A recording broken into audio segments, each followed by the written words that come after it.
20절 말씀입니다. 신약성경 323쪽 빌립보 4장 18절로 20절 말씀을 우리 함께 봉독하시겠습니다. 내게는 모든 것이 있고 또 풍부한지라 에바브로 디도 편에 너희가 준 것을 받았으므로 내가 풍족하니 이는 받으실 만한 향기로운 제물이요 하나님을 기쁘시게 한 것이라. 나의 하나님이 그리스도 예수 안에서 영광 가운데 그 풍성한 대로 너희 모든 쓸 것을 채우시리라. 하나님 곧 우리 아버지께서 세세 무궁토록 영광을 돌릴지어다. 아멘. 할렐루야. 네, 오늘도 수요예배 나오신 여러분 모두에게 이 말씀을 통해서 또 주님의 음성이 들려지고 우리가 주의 백성으로 어떻게 살아갈지에 대한 귀한 결단이 있는 복된 시간 되기를 주님의 이름으로 축복합니다.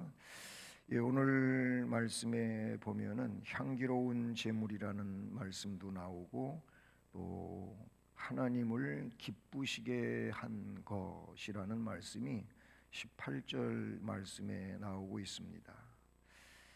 또 이 향기로운 제물이 된 자들, 하나님을 기쁘시게 한 자들에게 19절 말씀은 그 풍성한 대로 너희 모든 쓸 것을 채우시리라 라는 말씀이 나와요.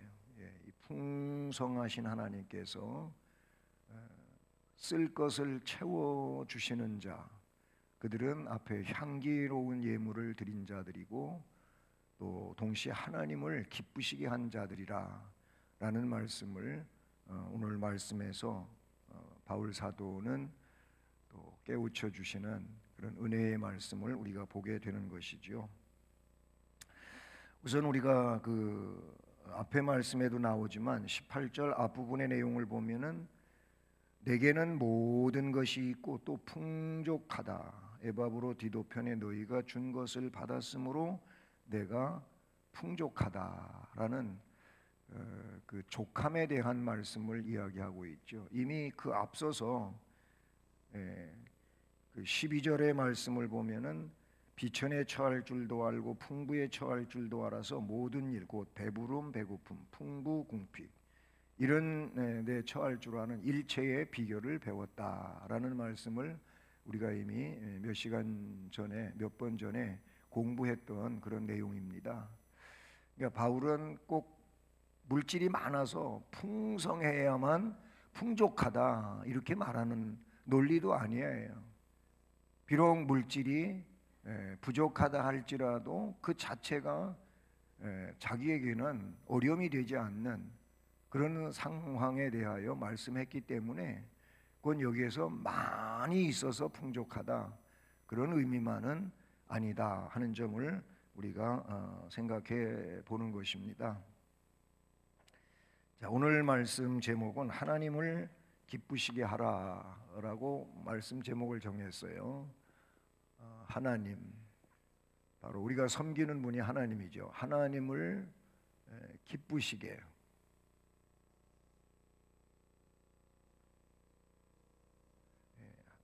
우리의 신앙생활은 하나님을 기쁘시게 하는 겁니다. 내 기쁨은 먼저가 아니에요. 하나님을 기쁘시게 하면 내가 기뻐지는 거예요. 이 말을 반대로 하면은 내가 기뻐야만 하나님을 기쁘시게 하는 게 아니에요. 우리가 그 소요리 문답을 지금 공부했잖아요. 그런데 일문을 공부할 때 이거는 여러분들이 아주 귀에 그냥 못이 박히도록 들어야 되고 그리고 그게 중심이 되어서 신앙생활이 풀려가요. 자, 따라서 하면 바느질을 하려면 바늘에다가 실을 꿰야 한다. 다 알지요. 바느질을 하려면 바늘에다가 실을 꿰야지 실도 안 끼고 바늘만 맨날 해보십시오. 그거는 맹탕이요, 맹탕. 예, 바느질이 아니에요. 실을 바늘에다가 끼워서 그렇게 실이 끼워진 바늘을 가지고 뭐 바느질을 해야 이게 바느질이 되는 거지요. 제 1문이 이게 성립이 안 되면, 즉 소요리 문화로 볼 때, 즉 하나님을 영화롭게 하고 그 하나님을 영원토록 즐거워하며 사는 것, 이게 이제 신앙의 기본이에요. 아주 근거예요. 이게 제대로 안 돼 있으면 신앙생활이 제대로 될 수가 없어요. 마찬가지예요. 우리가 신앙생활 한다고 하는 건 하나님을 기쁘시게 하는 거지 내가 기쁘려고 신앙생활하는 게 아니에요. 이게 조금 그건 2차적인 문제예요. 우선 하나님을 기쁘시게 하면 그 하나님을 기쁘시게 하는 가운데 내가 기뻐진다고 하는 이 사실이, 이게 신앙의 질서예요. 이게 신앙의 질서라고 하는 거를 여러분 분명히 기억하고 그것이 표준이 되어서 삶을 살아야 돼. 여러분 아무리 해보세요. 내가 기뻐하는 쪽으로 내가 기쁨을 얻으려고 자꾸 하다가 보면 하나님을 기쁘시게 하는 일은 뒷전이 돼요. 이것이 뒷전이 되다가 보면은 신앙의 건축물이 제대로 형성이 되느냐 안 되는 거예요.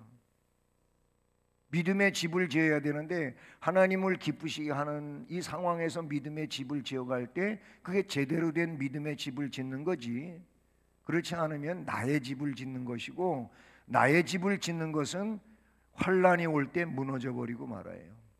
그냥 폐허가 돼 버리고 말아요.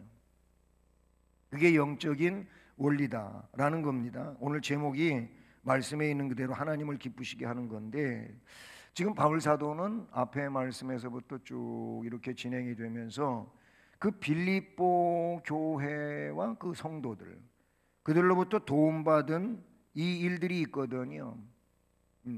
그들의 그 어려운 가운데서도 선교 헌금을 해가지고 에바브로디도를 통해서 로마로 가지고 왔어요. 저 빌립보에서부터 로마로 가지고 왔어요. 그거를 받았어요. 그 부분에 대해서 이미 앞에도 말씀을 드렸잖아요. 이 빌립보 교회 성도들은 바울 사도의 복음 사역에 물질적으로 또는 그 영적으로, 이걸 우리는 물심양면이라 그러는데 그런 양면성을 가지고 바울 사도를 전격적으로 지원하고 있었다, 이렇게 볼 수 있어요. 그러니 바울이 이제 얼마나 곤고하고 어려웠겠습니까? 거기다 옥에 갇혀 있고요. 옥에 갇혀 있어요. 그러니까 뭐 여러 방면으로 바울은 지금 사면초가에 있다, 이렇게 볼 수 있어요. 그런데 그럼에도 불구하고 그 빌립보 교회와 성도들에 대하여 마음속 중심으로부터 감사하지 않을 수가 없었다라는 것이죠. 오늘 이 말씀도 그런 연속선상에 있는데 오늘 첫째 말씀이 향기로운 제물에 대해서 나오고 있어요. 향기로운 제물. 성경에 이 향기로운 제물, 그 제물을 드리는 레위기서에 보면은 향기로운 제물에 대한 내용이 많이 나와요. 근데 이 내용이 우리가 그 성경으로 볼 때 가인이 에덴 동산에서 쫓겨나 가지고 거기서 이제 땅을 경작하면서 살잖아요. 그러면서 가인을 낳고 아벨을 낳아요. 거기 이제 가인의 제물이 나오고 아벨의 제물이 나오지요. 우리가 너무 잘 알죠. 가인은 곡물을 가지고 드렸다 그래요. 뭐 곡물 드렸냐, 짐승 드렸냐. 그래서 어떤 해석에는 곡물을 드려서 하나님이 안 받고 피의 제사인 짐승을 드려서 하나님이 받으셨다, 이런 해석도 없지 않아 있어요. 그런데 그거는 성경 전체를 놓고 볼 때 올바른 해석이 아니에요. 왜냐하면 제사에도 5대 제사 가운데도 보면 곡물을 드리는 소제도 있잖아요. 소제는 전체 곡물이란 말이에요. 그런 제사도 있어요. 그러니까 그런 의미는 아니고 거기 문장적으로 볼 때 가인과 그 제물이라고 하는 이 단어가 나와요. 가인과 그 제물. 다시 말하면 가인이 들은 제물 그 말이에요. 여기서 가인과라고 하는 건 자신을 드리는 걸 말해요. 가인 자기 자신을 드리면서 제물을 드렸다 그 말이거든요. 마찬가지로 아벨과 그 제물 똑같은 얘기예요. 결국 제물만 드리는 게 아니고, 예? 이 제물만 드리는 게 아니고 자기를 드리는 거예요. 예배도 마찬가지잖아요. 지난 시간에 그런 말씀 드렸잖아요. 참여자와 참석자는 다르다. 그냥 자리만 채우고 있는 사람하고 그 예배 속으로 들어가는 사람하고는 다르다는 말씀을 드렸어요. 무슨 얘기냐면 내가 제물을 드린다고 해서 다 된 게 아니에요. 나를 드려야 된다고 해요. 나를. 이 가인과 그 제물을 하나님이 흠양하시지 않았어요. 왜? 향기로운 제물이 못 됐기 때문에 그래요. 그러면 여기서 제물은 올바르다 할지라도 자기가 올바르지 않으면 이게 결국은 문제가 되는 거예요. 아벨과 그 제물을 하나님이 받으셨다고 하는 것은 제물도 합격이지만 아벨이 제물을 드리는 사람으로서 하나님이 받으실 만한 거예요. 그러면 뭐 제물을 드리는 사람이 불의하면은 받지 않으신다? 말 맞는 얘기예요. 근데 문제는 뭐냐면 사람은 다 부족하고 연약한 점이 있어요. 가인도 부족하고 아벨도 부족하겠지요. 그러나 문제는 뭐냐면 가인의 이 마음하고 아벨의 마음은 달라요. 그걸 우리가 생각해야 돼요. 성경에서 뭐예요? 적어도 제물을 드리는 사람은 회개해야 되고 하나님 앞에 굴복을 해야 돼요. 가인은 굴복을 안 한 사람이라고 봐요. 왜 그러냐? 그 이후의 사건에서도 보면 하나님이 찾아오셔가지고 야, 내 아우 아벨 어떻게 된 거냐 물으셨으면 회개했어야 돼요. 제가 죽일 죄를 졌습니다 하고 했어야 돼요. 근데 가인이 아주 굉장히 뻔뻔하게 내가 내 동생 지키는 자입니까? 왜 나한테 그걸 물어보십니까? 이런 식으로 말을 해요. 굉장히 뻔뻔스럽잖아요. 자기 동생 아벨을 돌로 쳐서 죽여놓고 그렇게 말을 해요. 벌써 거기서 나타나고 있는 그의 모습은요, 제물을 드릴 때, 이 제사를 하나님이 받지 아니하시는 제물을 드릴 때에도 그의 영적인 상태는 하나님이 원하시는 게 아니었다는 거예요. 아벨은 그렇지가 않은 거예요. 그래서 가인을 벌을 7배나 더해서 내쫓으시고 아벨 대신에 성경에 보면 아벨 대신에 셋이라고 하는 아들을 다시 태어나게 하죠. 이게 하나님이 원하시는 계열의 사람이에요. 아벨, 셋 이런 성경에 그 족보가 쭉 흘러내려가지 않습니까? 결국 향기로운 제물이 아벨의 제물이었다라는 내용을 보게 되는 것이죠. 오늘 말씀에 보면 그 18절에 이렇게 쓰여지고 있잖아요. 말씀을 보시면 내게는 모든 것이 있다고 말합니다. 바울이 정말 다 있어서 모든 게 있다고 하는 겁니까? 그런 건 아니에요.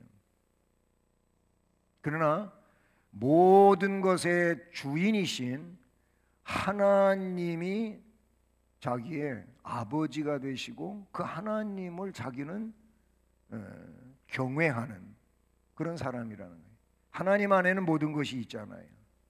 나한테는 모든 것이 없어도 하나님에게는 다 있어요. 그러니까 나는 하나님을 경외하는 자라면 그 하나님의 자녀로서 바울의 이 고백과 같이 내게는 모든 것이 있다, 이 말이 맞는 거예요. 우리는 이런 믿음이 되기를 바랍니다. 그러면서 또 풍족하다고 합니다. 앞에도 얘기했지만 풍족해서 풍족한 게 아니고 그 마음 속에는 하나님의 은혜로 채워져 있어서 그래서 풍족하다고 그는 고백하는 거예요. 그러면서 에바브로 디도 편에 너희가 준 것을 내가 받았다. 조금만 이걸 어떻게 볼륨을 조정을 해보시면 좋겠어요. 너희가 준 것을 받았으므로 빌립보 교회 성도들이 어려운 형편에서도 전심을 다해 가지고 선교 헌금을 한 것을 지금 에바브로 디도가 가지고 온 거예요. 예? 그 에바브로 디도가 로마에 와가지고 죽다가 살아났다고 하는 얘기는 우리 빌립보서 앞에서 공부했잖아요. 대표자로 그 빌립보에게 대표성을 가지고 에바브로 디도가 로마에 와서 자기 모든 전심을 다해서 바울을 공개하다가 병이 들어가지고 죽다가 살아난 사람이에요. 어쨌든 그 에바브로 디도 편에 너희가 준 것을 받았으므로 내가 풍족하다. 너희의 선교 헌금이 나를 풍족하게 했다. 이런 말도 되는 것이죠. 그러면서 이는 그것이 받으실 만한 향기로운 제물이다. 이게 가까이 붙어서 그러나 받으실 만한 향기로운 제물이다. 이 내용을 이야기를 하고 있다는 사실이죠. 우리는 여기에서 두 가지를 생각합니다. 헌신이라고 하는 생각을 가져요. 헌신은 뭐예요? 몸을 드리는 거예요. 또 한 가지는 뭐냐면은 헌금이 있어요. 이건 말 그대로 금전이라고 볼 수가 있겠죠. 돈이란 말이에요. 헌금은. 이 헌신, 몸을 드리는 데에는 그의 뭐도 있겠습니까? 재능도 있어요. 몸에 따르는 것이 재능이에요. 그에게 주어진 천부적 재능이 바로 헌신에 해당한다고 볼 수 있겠죠. 그러니까 이 헌금이라고 하는 것은 하나님이 나에게 주신 것이지만, 그러나 이거는 몸 밖에 있는 것이고 이거는 몸에 결부되어 있는 그런 내용이라고 볼 수가 있어요. 향기로운 제물은 몸일 수도 있고 금전일 수도 있다. 몸에 따르는 것은 재능도 여기 나왔으니까 이런 걸 전부 여러분이 포함시켜서 얘기하면 되는 거예요. 지금 바울 사도의 입장에서 보면은 자기의 몸을 언제까지? 죽을 때까지 일생 동안 바울은 드린 자예요. 그리고 바울을 돕는 바울 주변 사람들이 있죠. 에바브로 디도가 그런 사람이라고 아까 얘기했잖아요. 그도 역시 지금 빌립보 교회 대표성을 띠고 와서 그 헌금을 가지고 와서 몸을 가지고 바울 옆에서 일정 기간 동안 바울을 섬기다가 병까지 들어서 죽다가 살아났었다 하는 얘기예요. 향기로운 제물은요, 몸을 드리든 금전을 드리든 드리는 거예요. 성경이 그걸 우리에게 말씀해 주고 있다는 사실이죠. 재능도 마찬가지고요. 이 재능에는 여러 가지가 있지 않겠어요? 정말 많이 배움을 통해서 지식을 가지고 있다면 뭐 소위 말해서 재능 기부 또 아니면 음악을 잘한다면 이 음악적 기질을 가지고 또 주님의 몸된 교회에서 섬기는 거, 그것도 마찬가지예요. 우리 권사님들, 여집사님들은 그 본업이 뭐냐면은 뭐예요? 밥하는 거예요. 그런 얘기하면은 싫어하실 수도 있는데, 그게 결혼을 하면서 가정에서 안사람으로, 요즘에야 뭐 이게 안팎이 바뀌기도 한 것도 많이 있어요. 남자가 그 가정 일을 하고 아내는 밖에 나가 일하는 집도 있어요. 그러니까 이게 요즘에는 절대성을 갖지는 않아요. 옛날하고는 많이 달라졌죠. 어쨌든 성경적 의미에서 보게 되면은 남자는 가서 밭을 갈고 밖에 일을 해야 되고 여자분들은 가정 살림을 하는 것이다. 이런 내용으로도 성경에 너무 잘 나와 있잖아요. 그러면 그런 일이 맨날 집에서 이 주부로 살다가 보니까 좀 죄송해요. 지겨울 수도 있어. 싫어. 이 밥하고 뭐 설거지하고 그런 거 싫어요. 어쩌다가 남자가 한번 설거지 해주면 맨날 자기가 하는데 어쩌다가 한번 해주면 그게 그렇게 좋은 거예요. 내가 경험을 해서 알아요. 그렇다고 뭐 많이 했다는 거 아니에요. 명절 때만 해요. 어쨌든 이런 것도 재능이란 말이에요. 우리 여성들에게 주어진 하나님이 주신 재능이에요. 그거 가지고 교회 일 또 섬길 수도 있는 거예요. 기쁨으로, 감사함으로. 기쁨으로 감사함으로 그 일을 하면 향기로운 제물이 돼요. 그러나 이거를 불평스럽게 감사 없이 하면은 향기로운 제물이 될 수 없겠죠. 모든 일이 그래. 내 몸을 가지고 하는 게. 몸을 드리든 물질을 드리든 뭘로? 감사와 기쁨으로 하면 향기로운 제물이 되는 것을 말씀해 주고 있지 않습니까? 그러니까 자신의 생애를 들여서 충성할 수 있다면 자신의 생애를 통해서 향기로운 제물이 되기를 바라고, 또 하나님이 주신 물질을 통해서 향기로운 제물을 드릴 수 있다면 그렇게 하시면 되는 거예요. 네, 이게 잘 능력적으로 많지 않으니까, 근근히 살아가니까 하기 어렵다면 몸을 드리면 돼요. 이것도 안 되고 이것도 안 되는 형편이라면, 뭐 건강이 안 좋아서 아니면 금전적으로도 힘들게 살아가고 있다면 어떻게 해야 되겠어요? 정말 마음을 드리셔요. 마음을 드리시면 되는 거예요. 그 영을 드리란 말이에요.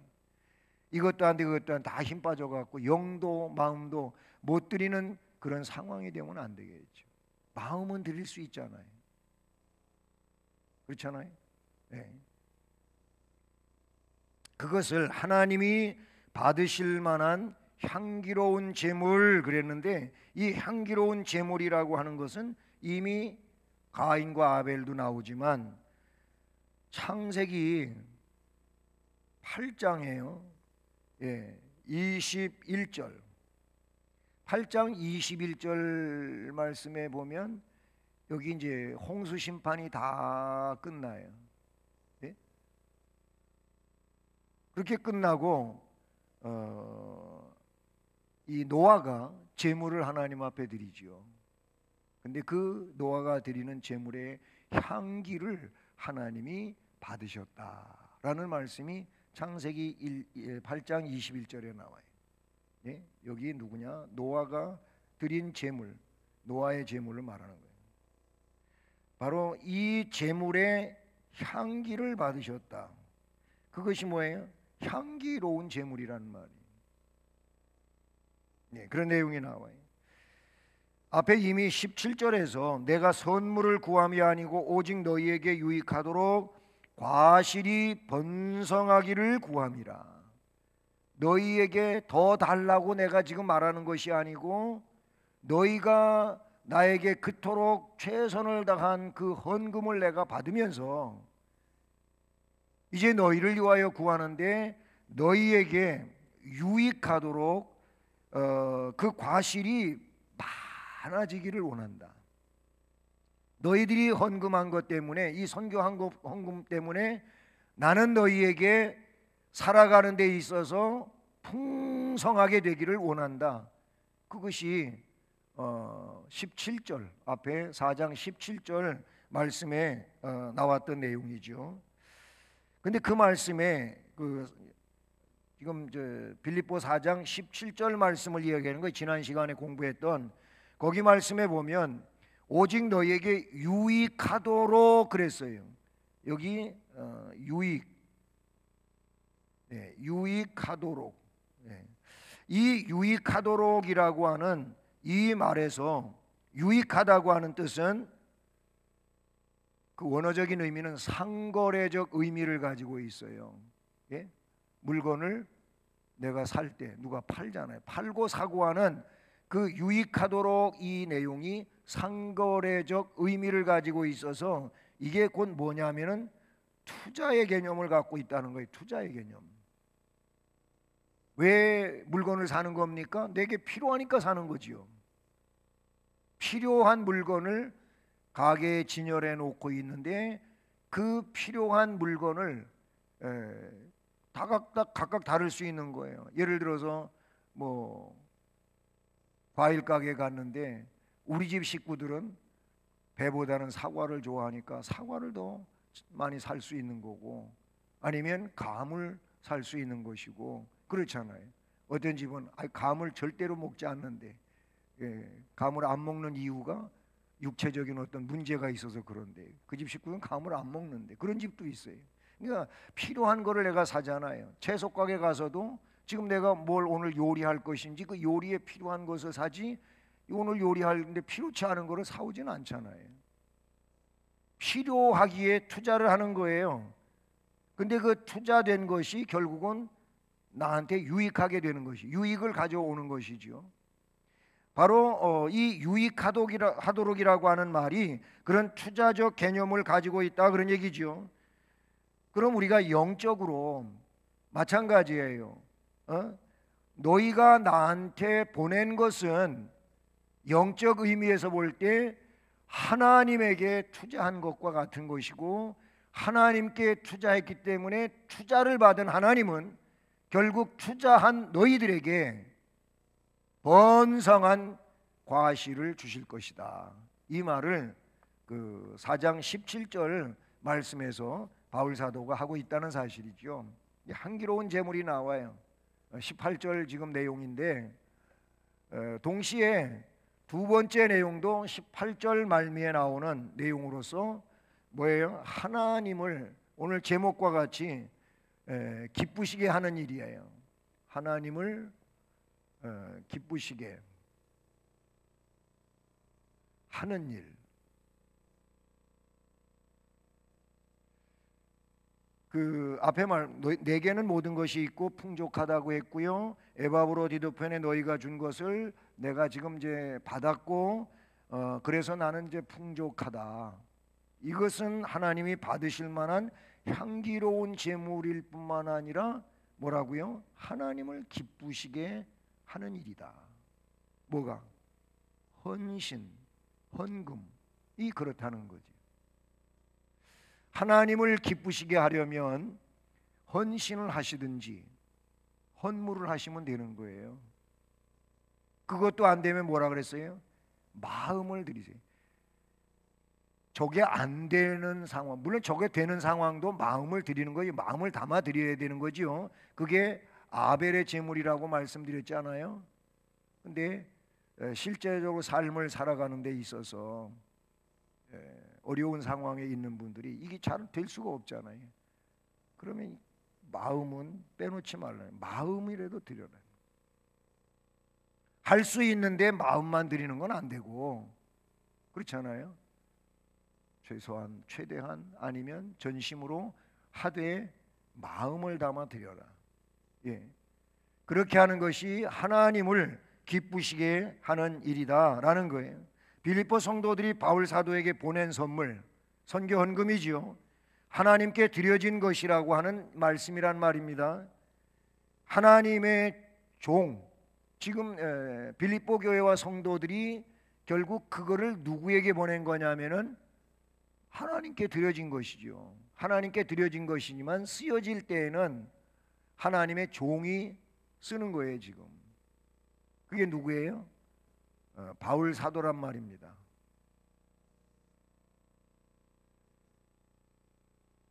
이거는 이제 역순으로 볼 때에도 빌립보 교회와 성도들은 바울로부터 복음을 듣고 세워진 교회잖아요. 루디아, 귀신 들려 점치는 여종, 그리고 간수장과 그 식구들. 이게 이제 지난 시간에도 봤지만은 빌립보 교회, 사도행전 16장에 나오는 빌립보 교회의 1호, 2호, 3호 신자들이라고 말씀드렸잖아요. 예? 그렇게 해서 어느 정도 성장된 빌립보 교회가 하나님의 종인 바울 사도의 선교 사역을, 즉 하나님의 나라 확장을 위해서 앞서서 뛰어다니는 사도를 도와주자는 것이죠. 그거는 하나님을 기쁘시게 하는 일이에요. 하나님께 한 것이에요. 하나님의 일을 위해서 하나님의 일꾼인 바울 사도를 뭐 하는 거예요? 조력하는 거예요. 돕는다 그 말이에요. 예. 빌립보 교회가 조력을 한 것이죠. 우리가 세워진 교회를 위해서 내 몸을, 내 재능을 주 앞에 드리는 것은 교회를 위해서 하는 거지만 그 궁극적인 의미는 하나님을 위해서 하는 거죠. 주님을 위해서 하는 거죠. 마찬가지예요. 하나님을 기쁘시게 하는 일 가운데 하나님의 종이 하나님의 일을 할 수 있도록, 내가 그 자리에서 할 수는 없잖아요. 그러니까 그가 그 일을 할 수 있도록 조력을 하는 일은 뭐예요? 하나님을 기쁘시게 하는 거다. 이미 앞에 제목을 설명할 때 우리가 신앙으로 사는 일을 할 때 나를 기쁘게 하는 삶을 살지 말고 하나님을 기쁘시게 하는 그 삶을 살아야 된다는 말씀을 드렸어요. 내가 하는 작은 일이 하나님의 마음을 아주 흐뭇하게 해드리는 그런 일이 된다면 이보다 더 귀한 일은 없지 않겠습니까? 주님이 그 비유를 들어서 뭐 달란트 비유, 5달란트, 2달란트, 1달란트 비유를 하든지 누가복음에 10문화 비유, 10명의 종들에게 한 문화씩 각각 나눠준 이 상황에 대해서도 마찬가지고, 거기에 보면 그 달란트 비유를 볼 때에는 5달란트든 2달란트든 이들이 5달란트는 10달란트로, 2달란트는 4달란트로 그렇게 만들어 놓잖아요. 근데 그 주님 앞에 와서 이제 결산을 보는데 주님이 이런 말씀을 하요. 그 주인이 뭔 얘기를 하냐면은 내가 적은 것으로 너한테 맡겼는데 내가 크게 됐다는 거예요. 그런 말씀을 하셔요. 비록 적은 일이라 할지라도 내게 주어진 그 재능을 가지고 그 사역을 가지고 전심을 다하여 주의 일을 하게 되면 작은 것이 뭐가 돼? 큰 것이 된다는 거예요. 주님의 평가는 그런 거예요. 근데 그거를 한 자에게는 그렇게 되어지지만 안 한 자에게는 이 내용이 진노로 나타난다는 거예요. 진노로. 하나님을 기쁘시게 하는 것은 뭐예요? 하나님을 위해서 하나님의 일을 하면 되는 거예요. 계시록 7장의 말씀을 볼 때에도 마찬가지 그런 내용을 다루고 있어요. 내가 주는 것들이 받는 사람을 기쁘시게 할 뿐만 아니라 그것이 하나님을 기쁘시게 한 일이라는 것이죠. 예수님께서 우리의 작은 선행을 얼마나 고귀하게 여기시고 칭찬을 하시는지에 대해서도 분명하게 성경은 마태복음 25장 40절에서 나타내주고 있다, 이렇게 볼 수가 있는 것이죠. 그래서 향기로운 제물을 드리고 하나님을 기쁘시게 하는 자들에게 세 번째로 말씀에서 뭘 이야기합니까? 19절 말씀에 나의 하나님이 그리스도 예수 안에서 영광 가운데 그 풍성한 대로 너희 모든 쓸 것을 채우시리라 라고 말씀하여, 결국 하나님을 위해서 쓴 자들 하나님께서 채워주신다.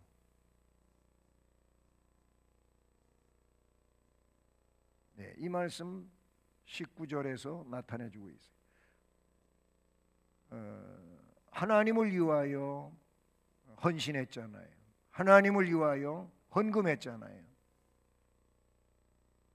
그게 물론 의무 상황이기도 하지만 기쁨과 즐거움으로 나를 하나님 앞에 드렸을 때 하나님께서 그것에 대하여 반드시 채워주십니다.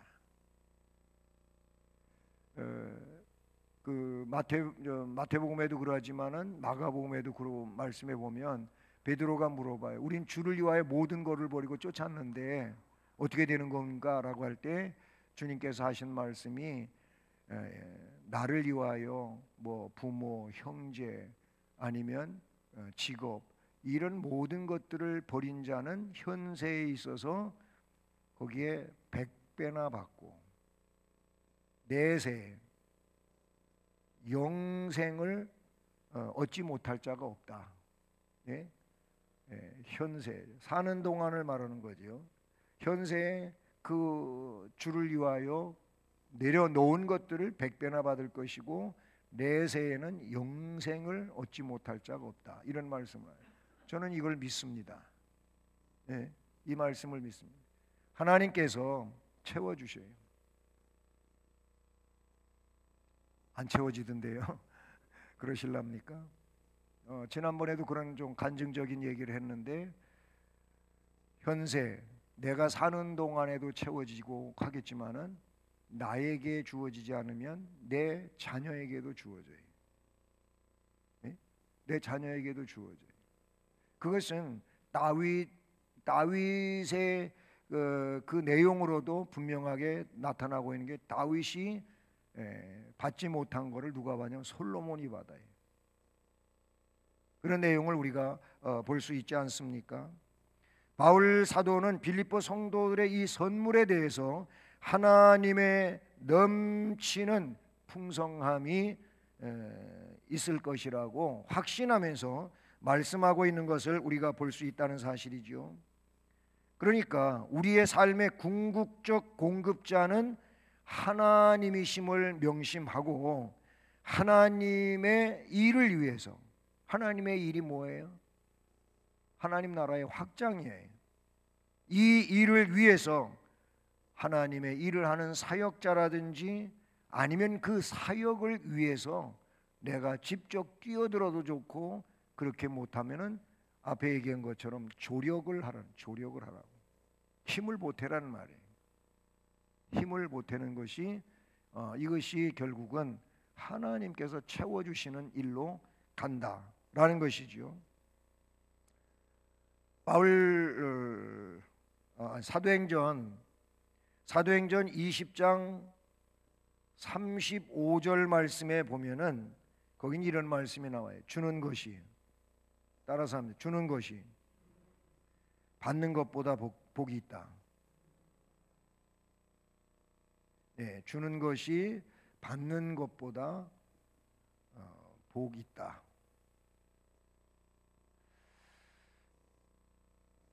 사도행전 20장 35절 말미에 나오는 말씀이죠. 그러니까 먼저 마태복음 그 황금률과 같이 받기를 원한다면은 먼저 주어라. 주님이 그랬잖아요. 남에게 대접받는 것이 좋으냐? 대접받는 것이 좋다면 먼저 대접할 줄 아는 자가 되라. 이런 말씀을 하셔서 이게 황금률이거든요. 주면 우리 주님이 어떻게 주신다 그랬어요? 후하게 데워서 꽉꽉 눌러가지고 즉 흔들어 넘치도록 해서 안겨준다. 이렇게 말씀하셨잖아요. 우리 주님은 주시는 분이에요. 주시는 분이에요. 어디까지 주셨냐면 자기 목숨까지 주셨어요. 목숨까지 내어주신 하나님께서 뭘 더 아까워하시겠느냐는 말씀도 있어요. 더 이상 아까울 것이 없어요. 목숨이 뭐예요? 마지막 보루예요. 근데 그것까지 주신 주님이 그것보다 더 낮은 것들을 주시는데 뭘 아까워하시겠느냐. 문제는 뭐냐면 담을 수 있는 그릇이 없다는 겁니다. 지난번에 노예 모이고 교역자 모임을 했잖아요. 그래서 제가 1박하고 오늘하고 새벽 예배에 인도를 못한 적이 있습니다. 새벽 예배에 참여를 못한 적이 있는데 그때 이제 어떤 목사님하고 걸어가면서 얘기를 하는데, 하나님은 매일같이 가득 채울 수 있도록 주신다고 그러더라고요. 믿어지나요? 아니, 그 목사님이 저하고 대화를 하면서 산책을 하는 중에, 하나님은 모든 하나님의 백성들에게 매일같이 가득 채울 수 있도록 주시는 하나님이래. 안 주시는 날이 없대. 근데 문제가 뭐냐면 내가 뚜껑을 안 열어서 문제래. 내가 뚜껑을 안 열어서 하나님이 주시는 것이 그릇 속으로 안 들어온다는 거예요. 주머니 속으로 안 들어온다는 거예요. 왜 안 열려가지고? 그게 왜 안 열어놔가지고? 왜 안 열어놨겠어요? 믿음이 없어서 안 열어놓은 거예요. 그분이 그런 얘기를 해서 제가 큰 은혜를 받았어요. 네, 물론 저도 그런 거 경험하지만은 그 대화 중에 하나님이 풍성하게 가득 넘치도록 안 채워지게 하신 날은 없다는 거예요. 내가 믿음으로 정말 마음을 열고, 아니면 내 지갑을 열고 내 주머니를 열고 열으면 하나님이 채우신다는 거예요. 자기는 그런 일들을 많이 경험한다고 그런 얘기를 해요. 맞다. 진짜 하나님은 매일 안 주시는 날이 없다. 매일매일 하나님은 만나를 내려주셨던 것처럼 메추라기를 내려주셨던 것처럼 주신다. 문제는 뭐냐면 내가 거두어드리지 않는 거다. 그때 그랬잖아요. 만나 주시고 메추라기 주실 때에도 어떻게 해야 돼? 가서 거둬와야 돼요. 가만히 천막 안에 있으면 되는 게 아니에요. 가서 한 호멜씩 거두어와야 돼. 그래요? 그것 가지고 식구가 먹는 거잖아요. 먼저 베풀 줄 알면 하나님의 베풀음을 받는다라는 것이 성경에 주께서 약속하신 그런 내용들인 겁니다. 자, 그러니까 오늘 말씀은 무엇보다도 제목이 하나님을 기쁘시게 하라. 어떻게 하면 향기로운 제물 드리자는 거예요. 네? 나를 드리든 내게 하나님이 주신 물질을 드리든 향기로운 제물 드리자. 이 자체가 하나님을 기쁘시게 하는 것이고, 그런 자들에게 하나님께서는 하나님의 은혜와 방법으로 채워 주신다라는 것이 오늘 말씀이거든요. 이런 하나님께 마지막으로 20절에서 하나님 곧 우리 아버지께 세세 무궁하도록 영광을 돌릴지어다. 아멘. 세세 무궁하도록 영광 받으실 하나님께 우리가 세세 무궁하도록 영광 돌리는 그런 은혜자들 되기를 주님의 이름으로 축복합니다. 하나님 아버지 감사합니다. 수요 예배로 성전에 나와서 예배드리게 하심 감사하고, 또 말씀을 주심으로 그 말씀 받아 그 말씀 안에서의 삶을 위해 또 결단하고 나갈 수 있게 하심도 감사드립니다. 하나님은 우리에게 모든 것을 내어주시고 우리를 죄와 멸망에서 구원하여 생명의 반열에 세워주셨습니다. 이제 생명의 반열에 세워진 우리는 생명의 삶을 살아가야 되는데, 바로 그것이 하나님을 기쁘시게 하라고 하는 명령받은 대로 그 삶을 살아가는 것입니다. 향기로운 제물로 살게 하여 주시고, 살면서 하나님을 기쁘시게 하는 일만 열심히 함으로 하나님이 채워주시는 복된 역사의 삶을 우리들이 매일같이 살아가게 하옵소서. 예수 그리스도의 이름으로 기도드립니다. 아멘. 말씀 생각하시면서 찬송가 315장을 찬송드리고 기도하겠습니다.